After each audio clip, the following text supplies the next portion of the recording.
रहे तो समाज का क्या फ़ायदा है।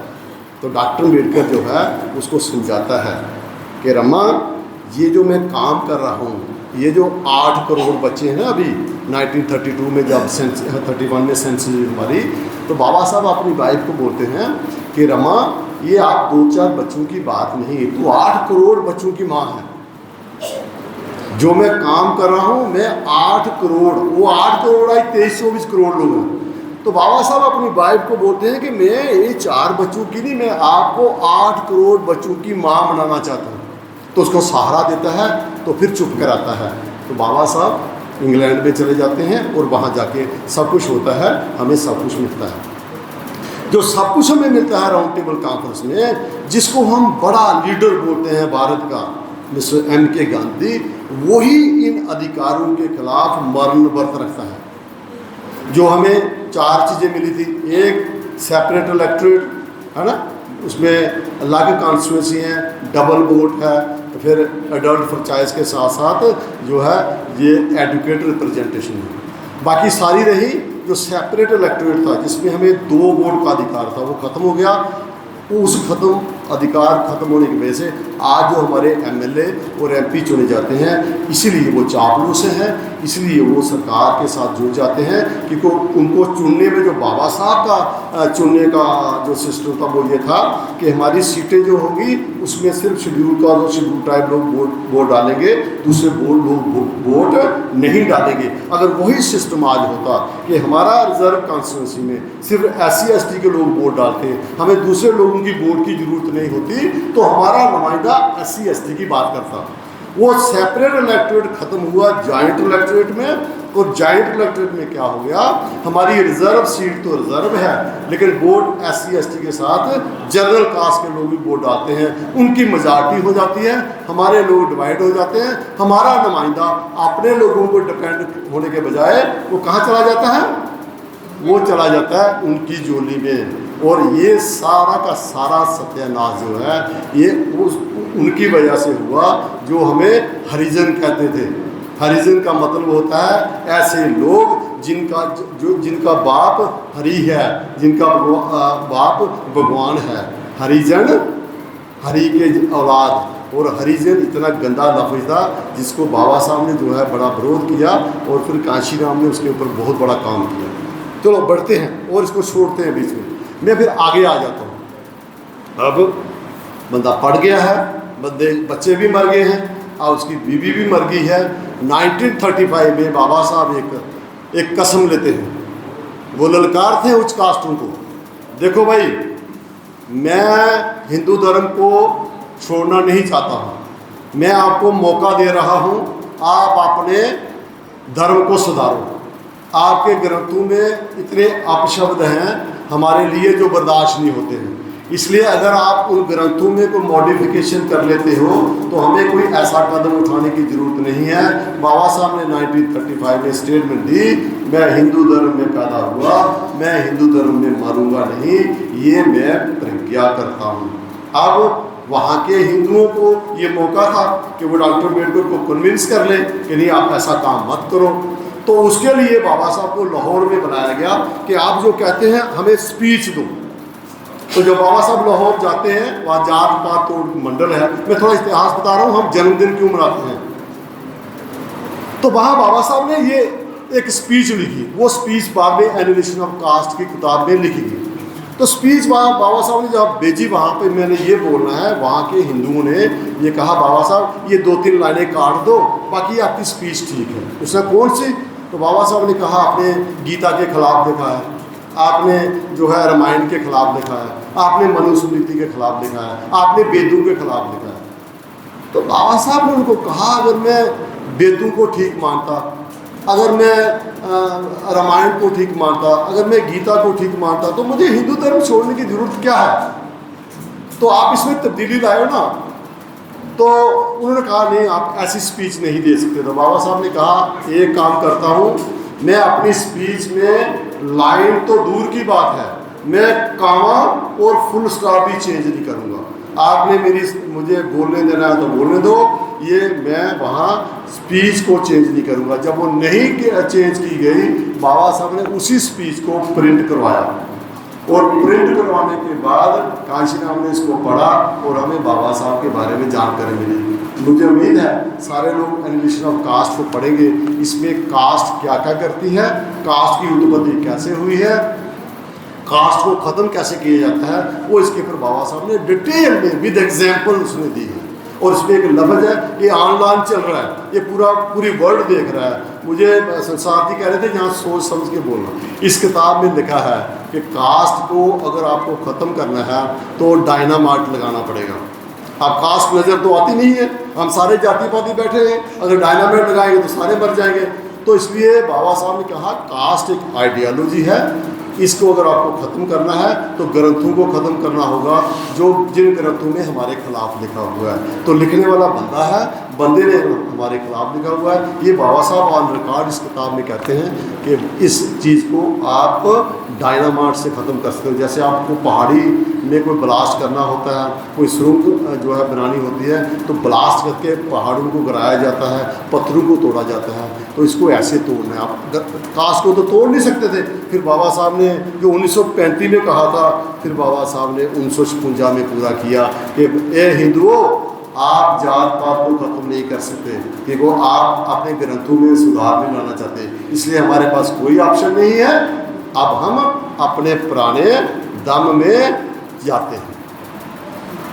अब जब बाबा साहब 1956 में अपने दम में गए, आज तो पढ़े लिखे हैं, आज तो सारे अधिकारी हैं, आज तो बात समझ लगनी चाहिए। जब बाबा साहब ने लोगों को कहा कि मैं दम में जा रहा हूँ, मेरे कहने से कोई बंदा मेरे साथ दम में नहीं जाएगा। कि डॉक्टर अम्बेडकर ने कहा तो आप बुद्ध बन गए, नो, जो बंदा बनना चाहता है बुद्ध दम को रवाई में करो, उसमें आना चाहता हूँ, आपकी मर्जी है। तो बाबा साहब ने 2 रजिस्टर रख दिए वहाँ। जो आए पहले अपना नाम लिखे, अपना जो है एड्रेस लिखे। 6 लाख बंदों ने सुबह से लेके शाम तक उस रजिस्टर के ऊपर अनपढ़ बंदे अंगूठे लगा के 2-3 उन्होंने बंदे रखे नाम लिखने वाले, अंगूठे लगा के इतने बड़े रजिस्टर भर दिए। 6 लाख लोग पहले दिन बाबा साहब के साथ बुद्धा में चले गए और 15 अक्टूबर को 5 लाख और बंदे जो हैं रजिस्टर के ऊपर साइन करके वो भी धम में चले गए। टोटल 11 लाख लोग जो हैं वो धम में चले गए। बाबा साहब जो हैं वो 6 दिसंबर को मर जाते हैं। आप अंदाज़ा लगाओ, 14 अक्टूबर और 6 दिसंबर को 46 डे बनते हैं। एक बंदा सिर्फ 1.5 महीना जिंदा रहता है और 11 लाख लोगों को दम में ले जाता है। आप अंदाज़ा करो, अगर बाबा साहब 2 साल जिंदा रहते तो ये 23 करोड़ लोग जो हैं ये सारे बुद्ध दम में गए होते। हम गर्व से कह रहे होते कि हम चमार नहीं हैं, हम गर्व से कह रहे थे हम मेघ नहीं हैं, हम गर्व से कह रहे थे हम माशे नहीं हैं, हम बटवाल नहीं हैं, हम गर्व से कह रहे थे हम तरखान नहीं हैं, हम लोहार नहीं हैं, हम गर्व से कह रहे थे हम कौन हैं, हम बुद्धिस्ट हैं। बुद्धिस्ट कौन होगा? जैसे मुसलमान है, मुसलमान गर्व करता है अपने धर्म पर, जैसे सिख है वो गर्व करता है अपने धर्म पर, और क्रिश्चियन है वो गर्व करता है। क्रिश्चियन के घर में आपको बाइबल मिलेगा जो पूरी दुनिया में पढ़ा जाता है, मुसलमान के घर में आपको कुरान मिलेगा जो पूरी दुनिया पढ़ती है और आपस में भाईचारे के साथ रहती है। सिख अपने गुरु ग्रंथ साहब को गुरु मानते हैं, लेकिन बाबा साहब का जो दम है, जो बुद्धा एंड धम्मा में है, वो हम नहीं पढ़ते हैं। हमारे घरों में रामायण आपको मिल जाएगी, हमारे घरों में आपको गीता मिल जाएगी और लाल दुपट्टे के साथ बंधी हुई किताबें जो हमारे हक अधिकारों को ख़त्म करती हैं, हम उनकी पूजा पाठ करते हैं। अब बताओ कि डॉक्टर अम्बेडकर का बच्चों को मारना, अपने आप को दुखी करना, अपनी वाइफ को भी कोई सुख नहीं देना, उसका क्या कारण है ये तो आप लोग जानते हैं। लेकिन बाबा साहब को इस चीज़ का एहसास था कि जब तक लोग पढ़ेंगे नहीं, तो बाबा साहब जैसे दर्शन जी कह रहे थे कि बाबा साहब एजुकेशन का ये मतलब समझते थे, जो एजुकेटेड बंदा होगा वो समाज की एजुकेशन भी लेगा। जो पढ़ लिख जाएगा अपनी सुविधा के साथ साथ वो समाज को पढ़ेगा। समाज को जब पढ़ेगा उसको वहाँ जात पात नज़र आएगी, समाज को जब पढ़ेगा उसको वहाँ इंसल्ट नज़र आएगी। जब वो देखेगा मेरे बहुत सारे अनपढ़ गरीब लोगों को अभी भी जो है छुआछूत की जाती है, तो उसके मन में एक तड़फ होगी। वो पढ़ा लिखा बंदा जो है, डॉक्टर अम्बेडकर कहते थे कि मेरी तरह जो है वो फिर संघर्ष करेगा, सोचेगा और फाइट करेगा। तो बाबा साहब सोचते थे कि एक स्टेज आएगी 10-20 साल बाद, तो कि ये जो जब बड़ा झुंड पढ़े लिखे लोगों का इकट्ठा हो जाएगा, ये इकट्ठा होकर मेरे रास्ते पर चलेंगे और अनपढ़ लोग इनको फॉलो करेंगे। और बाबा साहब सोचते थे अगर मेरे साथ जैसे वंशी जी कह रहे थे 10 डॉक्टर 10-20 इंजीनियर वकील नजर आ जाए मेरे साथ तो मैं चेंज कर लूँगा। तो बाबा साहब को लगता था मेरे दौरान तो नहीं है, हो सकता 30 साल के बाद 50 साल के बाद हज़ारों की तादाद में प्रोफेसर हो, हज़ारों की तादाद में IAS अफसर हो, हज़ारों की तादाद में डॉक्टर हो। तो बाबा साहब सोचते थे जैसे मैंने रास्ता अडॉप्ट किया ये सब कुछ लेके उस रास्ते पर चल पड़ेंगे। हम पढ़े जरूर, रास्ता कौन सा हमने अडॉप्ट किया, रास्ता जो है बुद्ध विहार के जाने के बजाय वो ठंडी कुई की तरफ जो जाता था, हम उस रास्ते पर चल पड़े। जहाँ हमने रास्ता को अडॉप्ट किया जो सहबंदगी की तरफ जाता था, हाँ वहाँ चल गए। जहाँ अगर बचे बुचे तो जातीय आधार बाबा पठानकोट आ गया, बाबा साहबबंदगी आ गया, है ना, बाकी बाबे आ गए। तो हमने क्या किया कि जो बाबा साहब का जो शेरलैंड नेशनल हाईवे था जो बुद्धा की तरफ जाता था वो छोड़ के हम छोटी छोटी लेन में फंस गए। आज सिचुएशन क्या आ गई कि अगर हम 30 करोड़ लोग अलग होते, मुसलमान हमारे साथ होते, सिख हमारे साथ होते, तो हम भारत में क्रांति लाते और भारत के संविधान को बचाते। लेकिन अब आप हिंदू हैं, हमें संविधान के साथ कोई लेना देना नहीं, हमारी तरक्की उधर से हुई। लेकिन क्योंकि हिंदू फोल्ड में होने की वजह से क्या हुआ कि हम सोचते हैं कि नहीं ये जो डॉक्टर अम्बेडकर है उसने गलती की, उसने दाम में नहीं जाना चाहिए था। तो हम उसी वहाँ ही रह के अपनी एक्सप्लॉयटेशन करवा रहे हैं, अपने हक अधिकार को जो वो ख़त्म करा रहे हैं। तो अब जो बाबा साहब सोचते थे कि मेरे मरने के 50-100 साल बाद भारत में ये हमारे जो लोग हैं जिनको ये नीच कहते हैं वो भारत के हुक्मरान बनेंगे, ये बाबा साहब को लगता था। इसलिए वो रमा को बोल रहे थे कोई बात नहीं तेरे बच्चे मर गए, कोई बात नहीं मेरे बच्चे मर गए, कोई बात नहीं। एक स्टेज आएगी रमा, आपको और मुझे सारी दुनिया जो है वो भगवान कहेगी, भगवान नहीं कहेगी, सारी दुनिया जो है भगवान के बराबर समझेगी। वो जो सपना था कि लोग जो है वो हुक्मरान बन जाएंगे, लोगों की इकोनॉमिक कंडीशन ठीक हो जाएगी, लोगों की जात खत्म हो जाएगी, लोगों का भाईचारा बढ़ जाएगा, वो सारी चीज़ें ख़त्म क्यों हुई? फिर बाबा साहब ने लास्ट में मैं आ रहा हूँ, फिर बाबा साहब ने ये जब देखा कि यार मैंने इतना काम किया है, दिल्ली में जितने लोग मुझे मिलने के लिए आते हैं कोई भी नहीं बोलता कि बाबा साहब कौन सी बस्ती में जाऊँ, बताओ ये लोग मेरे में आज तनख्वाह खर्च करता हूँ, क्या करना चाहिए। तो बाबा साहब ने कहा मेरे 5 साल में जब संविधान लागू हुआ 5 साल में हज़ारों लोग मेरे पास आए, उनमें 100% लोगों ने कहा बाबा साहब मुझे वो वाली सीट दिलवा दो, वो सीट अच्छी नहीं है, मुझे ट्रांसफ़र करा दो। कहते एक बंदा भी नहीं कह रहा कि मुझे धम का काम करना है। इसलिए बाबा साहब ने कहा कि मुझे पढ़े लिखे लोगों को अफसोस है, मुझे पढ़े लिखे लोगों से जो उम्मीद थी उन्होंने वो नहीं किया है, तो मेरी सारी खेती कराई जो मेहनत है वो मुझे कहीं डूबती नज़र आती है। इसलिए उन्होंने कमेंट किया, डॉक्टर अम्बेडकर ने कमेंट किया कि मैं इस बहुजन समाज का एक तंबू था, तंबू के बराबर था, और मैं सोचता था कि मुझे कोई बम्बू नज़र आए। मैं ये तंबू में एक बम्बू था। समाज जो है ये बहुजन समाज एक टेंट की तरह है, और इस टेंट को मैंने बम्बू बन के खड़ा रखा, इसको मैं गिरने नहीं दे रहा था। वो सोच रहा था, मैंने सोचा कि मैं बूढ़ा हो गया हूँ, ये बम्बू कमज़ोर हो गया है, कोई बीच में मेरे पीछे कोई ऐसा बंदा है जो मेरे टेंट का बम्बू बने। उसने कहा ये बम्बू बनने के अलावे ये मेरी टांगें भी कमज़ोर करते हैं। तो बाबा साहब रोए। एक दिन बाबा साहब बड़े खुश हुए, वो दिन था 26 नवंबर 1949। उसमें बाबा साहब पहली बार यहाँ से नाना चंद रत्तू ने बाबा साहब की जो किताब है उसमें लिखा है कि बाबा साहब के साथ जो मैंने 25-30 साल गुजारे, पहली बार बाबा साहब को मैंने हंसते देखा वो था 26 नवंबर 1949, जब बाबा साहब संविधान को अप्रूव करा के लागू हुआ ना 2 महीने बाद हमारा संविधान अप्रूव हो गया असेंबली से, वो हुआ 26 नवंबर 1949 में। तो जब वो पास हो गया अब बाबा साहब को लगा मेरा संविधान पास है, अब इसको सरकारें लागू करेगी। तो बाबा साहब घर आते हैं, हंसते हंसते घर आते हैं, और नानचंद रत्तू को बोलते हैं नानचंद रत्तू मेरी सितार कहाँ है। बाबा साहब को बजाने का, वो गाने का, थोड़ा सुनने का था, तो वो गिटार बजाने लगे, साथ में हंस रहे हैं। तो नानचंद रत्तू ने पहले गिलास पानी का रखा, मैं पूछूं कि बाबा साहब से डरते बड़े थे, बाबा साहब फालतू बात नहीं करते थे। तो 2 दिन बाद उन्होंने अटेम्प्ट की कि बाबा साहब आज ज़िंदगी में आप मुझे हंसते नजर आ रहे, कारण क्या है। पहली बार टाला, रत्तू तेरा कोई काम नहीं है, छोड़। दूसरी बात भी टाला। रतु ने सोचा नहीं, आज मैंने पूछा मेरे बाबा साहब इतने खुश क्यों हैं? बाबा साहब क्या बोलते हैं, हम पढ़े लिखे लोग हैं, इसके ऊपर जरूर विचार करना चाहिए।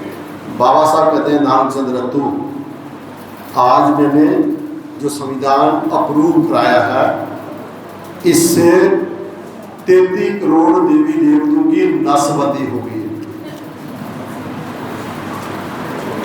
हाँ, थोड़ा लफ्ज ऐसा है क्योंकि बाबा साहब ने खुद कहा कि मेरा संविधान की वजह से अब 3301 देवता नहीं होगा, 3300 देवी देवताओं की नस्बती करनी है। अब इस भारत में भगवान के वजह से देश नहीं चलेगा, ये देश चलेगा मेरी वजह से, मेरे संविधान की वजह से, जिसमें क्या है, एक अछूत बराबर की शिक्षा ले सकता है, एक अछूत राष्ट्रपति बन सकता है, एक अछूत जो है वो पावर में जाके वो पार्टी बना सकता है, एक अछूत जो है वो उसके संविधान है, जैसे आर्टिकल 340, जब हमारा आर्टिकल ही फंडामेंटल है, उसको चेंज नहीं कर सकते हो आप, देना। जब संविधान में आर्टिकल लिख दिए, उसको तो पार्लियामेंट भी चेंज नहीं कर सकती है। 340 में लिख दिया कि भारत में जितने शेड्यूल कास्ट हैं उनको आबादी के मुताबिक पार्लियामेंट में जाने का अधिकार है। अब मुझे बताओ कैसे चेंज करेंगे, गवर्नमेंट कर सकती है? तो बाबा साहब ने मेरे संविधान की वजह से देश चलेगा, और उनको लगता था, इसलिए वो बड़े खुश थे कि मेरे संविधान की वजह से अब लोग देवी देवताओं के पीछे नहीं भागेंगे, सत्संगी नहीं बनेंगे, वो मंदिर नहीं बनाएंगे, वो बुद्ध विहार बनाएंगे, वो अम्बेडकर भवन बनाएंगे जहाँ जात पात खत्म हो जाएगी, इसलिए वो खुश थे। अब बाबा साहब रोने क्यों लगे? जब वो बड़े खुश हैं, इतना बड़ा काम कर दिया, तो अब रोने क्यों लगे? बाबा साहब वहाँ यूपी में, बनारस है ना, हाँ बनारस में 54 में गए, 56 में, 18 अक्टूबर 1956, तो 18 मार्च, यस 18 मार्च को गए, तो 5-6 महीने बाद बाबा साहब डेथ हुई। बाबा साहब ने वहाँ कहा, यूनिवर्सिटी में जाके कहा कि मुझे बहुत दुख है, मैं इतना खुश था कि लोग, पढ़े लिखे लोग इस संविधान को बचाएंगे, संघर्ष करेंगे, लेकिन मेरे सारे पढ़े लिखे लोग जो हैं, ये अपनी बीवी, अपने बच्चे और अपने घर में मस्त हैं, ये अपने गरीब लोगों को ना समझाते हैं, ना उनको, ना खुद दम में जाते हैं, ना उनको ले जाते हैं। तो बाबा साहब रोने लगे, और रोने के बाद उन्होंने कहा, अगर मैं जिंदा रहा तो, क्या प्रण ले लिया, अगर मैं जिंदा रहा तो अब मैं पढ़े लिखे लिए जो पढ़े लिखे लोग हैं उनके लिए कोई काम नहीं करूंगा, मैं गरीब लोगों को दम की तरफ ले जाऊंगा। पढ़ा लिखा किसी भी क्लब में जा सकता है, पढ़ा लिखा किसी भी पार्टी में, घर में अच्छा रह सकता है, गरीब आदमी को सिर्फ धर्म सहारा देता है। मैं अब गरीबों के लिए काम करूंगा और इनको धर्म में ले जाऊंगा, पढ़े लिखों की जिम्मेदारी मेरी नहीं है। शायद इसी की वजह से दुश्मनों को लगा होगा कि डॉक्टर अम्बेडकर जब ज़्यादा देर जिंदा रहा तो संविधान को लागू हम करेंगे नहीं। ये तो पता था मेजॉरिटी उनकी है, उनको यही डर था कि भाई संविधान क्या कर लेगा डॉक्टर अम्बेडकर तो मर जाना है, संविधान लागू नहीं करेंगे। लेकिन उनको लगता था कि डॉक्टर मरने के पहले सब लोगों को हिंदू धर्म से निकाल गया तो ये लोग काट मारेंगे। देखना जब कोई नया मुसलमान मरता बड़ा जज्बाती हो जाता है, तो अगर हमारे सारे लोग धर्म छोड़ देते तो हम मेजॉरिटी में हो जाने थे, तो इसमें कुदरती बात है लोगों को परेशानी होनी थी। तो इसलिए दुश्मनों को लगा अब डॉक्टर अम्बेडकर को ज़्यादा देर जिंदे नहीं रहने देना है। वो साजिशें हुई, उसके ऊपर मैं चर्चा नहीं करूँगा क्योंकि यहाँ लाइव चल रहा है। उसकी किताब निकली है, बाबा साहब डॉक्टर अम्बेडकर की हत्या कैसे हुई, वो किताब है। डॉक्टर बिलास करात जो हैं उन्होंने किताब लिखी है, विद तथ्य जो हैं वो हैं, जो एक DIG भटनागर है जिसको इंक्वायरी कमीशन का चेयरमैन बनाया है, आज तक उसकी रिपोर्ट बाहर नहीं आई है। इससे लगता है कि साजिश के साथ हमारे बाबा साहब की भी मृत्यु होगी। तो लास्ट में मेरी एक अपील है आपसे, अकेला कोई बंदा कुछ नहीं कर सकता। हमारे बीच में बहुत सारे लोगों ने अपने अपने लेवल पे काम कर रहे हैं, लेकिन वो काम ऐसे लगता है कि वो बजाय हमारी यूनिटी आने के उसमें डिसयूनिटी आ रही है। कुछ लोगों का ऐसा मानना है कि हम पहले कास्ट को मजबूत कर लेते हैं, बाद में देखेंगे। जब आप एक कास्ट को मजबूत कर लेते हो, दूसरी कास्ट जो है आपके कंपटीशन में आ जाती है और लड़ाई झगड़े शुरू हो जाते हैं, दूरियाँ बढ़ जाती हैं। अगर आपको देश के ऊपर राज करना है तो आपको जातों को छोड़ना पड़ेगा, और जातें कभी छूटती नहीं है जब तक आप अपने धर्म में बदलोगे नहीं। अगर आप इसी धर्म में रह के करना चाहते हो, उसकी लाइव एग्जाम्पल है। हमारे 2 राष्ट्रपति हैं, एक राष्ट्रपति कोविंद को एक अनपढ़ पुजारी ने अंदर नहीं जाने दिया, गृह क्या बोलते हैं, गर्भगृह तक नहीं जाने दिया, उसको पोडियम में खड़ा रखा, उसकी भी बेइज्जती हुई, पूरे समाज की बेइज्जती हुई। लेकिन हमने बेइज्जती जो है वो शैली दूसरी राष्ट्रपति जो है उसको भी आपको पता है, उसको भी पार्लियामेंट की उद्घाटन में नहीं बुलाया गया। अभी आपने देखा होगा अडवाणी को भारत रत्न का जो है वो अवार्ड दे रहे थे। प्राइम मिनिस्टर जो है राष्ट्रपति के सामने संविधानिक तौर पर बैठ नहीं सकता है। अगर आप पढ़ो ना तो जो राष्ट्रपति की जो प्रोटोकॉल है ना, प्रधानमंत्री उसके सामने चेयर पर नहीं बैठ सकता है। अडवाणी भी बैठा हुआ है, प्रधानमंत्री बैठा हुआ है, हमारी आदिवासी प्रधानमंत्री राष्ट्रपति खड़ी है। ये दुनिया को दिखाया जा रहा है कि ये शेड्यूल कास्ट हो, ये शेड्यूल ट्राइब के लोगों, ये ओबीसी के लोगों, आपकी औकात हमारे नज़र में वही है जो पहले थी, जितना मर्जी पढ़ लिख जाओ।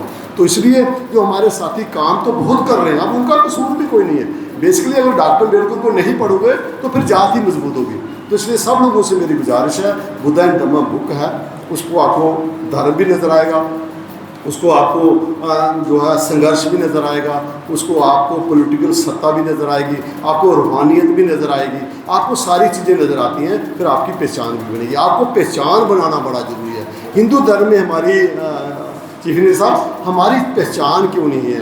मैं एग्जाम्पल दे रहा हूँ। मैं जैसे मान लीजिए मैं इतना गंदा भी नहीं लगता हूँ, मैं कोई छोटा गिट्ठा भी नहीं हूँ, ठीक ठाक हूँ, लेकिन मेरी पहचान क्यों घट जाती है? जब मेरी इंट्रोडक्शन होगी, मैं लिखता हूँ तरसेम लाल मूल निवासी लिखता हूँ ना, तो मूल निवासी से किसी का पेट तो नहीं भर जाता ना। शेड्यूल कास्टों को भी लगता है यार बोलता तो मूल निवासी है तो नीच।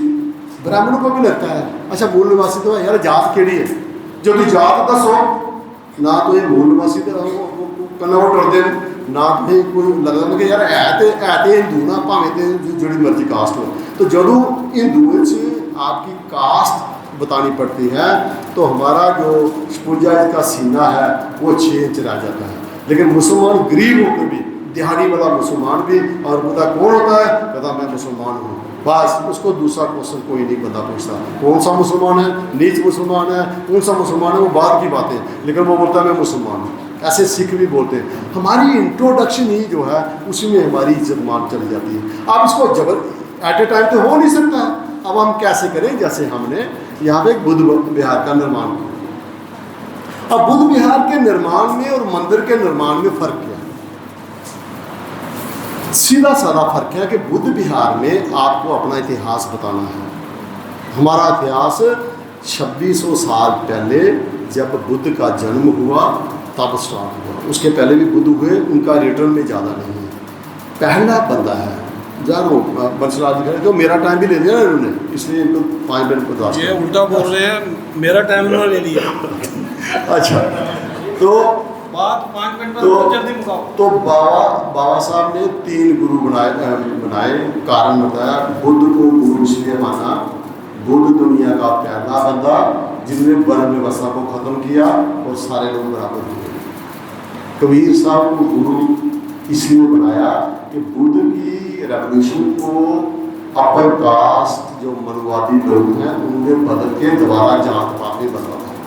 और कबीर साहब को गुरु क्यों बनाया? मैं कल भी कह रहा था, बाबा साहब कहते हैं 1500-1600 साल बाद बुद्ध के बाद दूसरा बंदा पैदा हुआ जिसने नाम लेकर, कल भी मैंने बोला था कुछ नाम लेकर बोला, ब्राह्मण अगर तू ब्राह्मणी जाया तू आन बाट क्यों नहीं आया। ये बाबा साहब ने कहा 1600 साल बाद किसी बंदे ने ब्राह्मणों को कहा कि अगर तू अपने आप को ऊंचा समझता है तो तू और तरीके से पैदा होना। जैसे हमें हमारी माँ पैदा करती है तुझे भी पैसा करती है। ये बात 1600 साल बुद्ध के बाद कोई बंदा बोल नहीं सका। तो बुद्ध को गुरु क्यों बोला? वर्ण व्यवस्था को खत्म किया। गृह गुजरे नाई जो है शोका जैसे लोग, पूरा मौर्य वंश राजा बन गया और 700-800-900 साल राज किया। फिर कबीर के बारे में बोल दिया कि पहला बंदा मैंने देखा बड़ी देर बाद। उसके बाद आते हैं ज्योतिराव फुले। ज्योतिराव फुले कहते हैं कि अगर हमें एजुकेशन के प्रति उसी बंदे ने 2000 साल बाद अगर कोई संघर्ष किया और एजुकेशन की वजह से उसके बाप ने ज्योतिराव फूले को घर से बाहर निकाल दिया कि तू क्या शत्रुओं को पढ़ाता रहता है उनके बच्चों को, हालांकि वो सबको पढ़ाता था।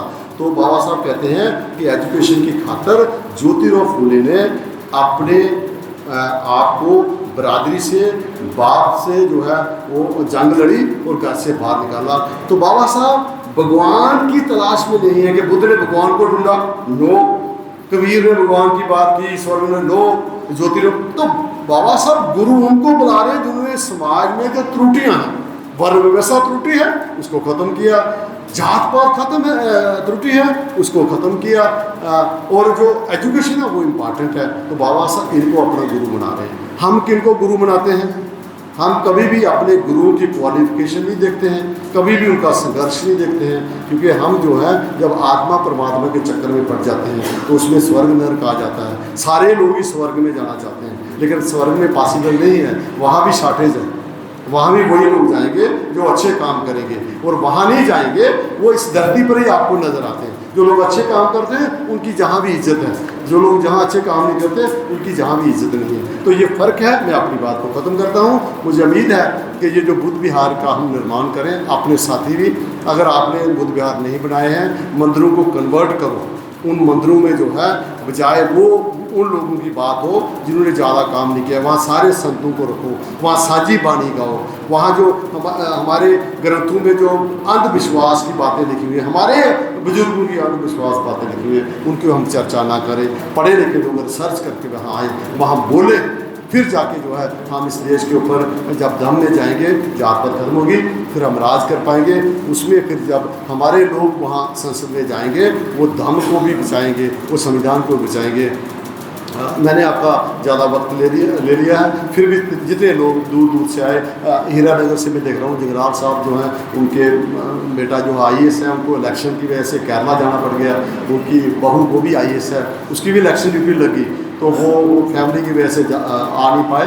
उनके भाई हीरानगर से भी आए हैं, बहुत सारे साथी हमारे यहाँ पे आए। आप लोगों का बहुत बहुत धन्यवाद, आपका साधुवाद। हमें एक दो प्रॉब्लम आ रही है, क्योंकि अगर आप कोई बाबा जी जहाँ बुला लेते हैं, जहाँ मंदिर होता, तो लोग अंधविश्वास में बड़ी मदद करते हैं। अब हम यहाँ कोई ट्रेनिंग सेंटर, लोगों को भिक्षु बनाना चाहते हैं, लोगों को दाम की शिक्षा देना चाहते हैं। हमारे पास कुछ थोड़े साधन कम हैं।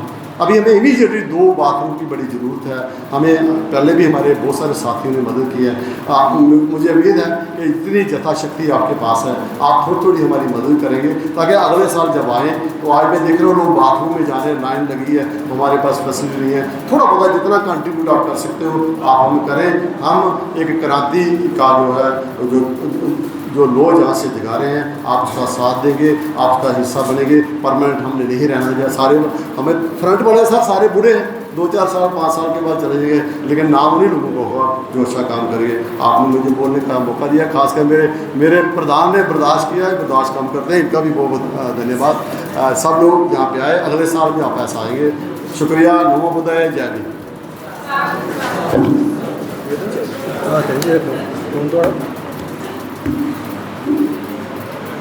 अभी हमारे बीच में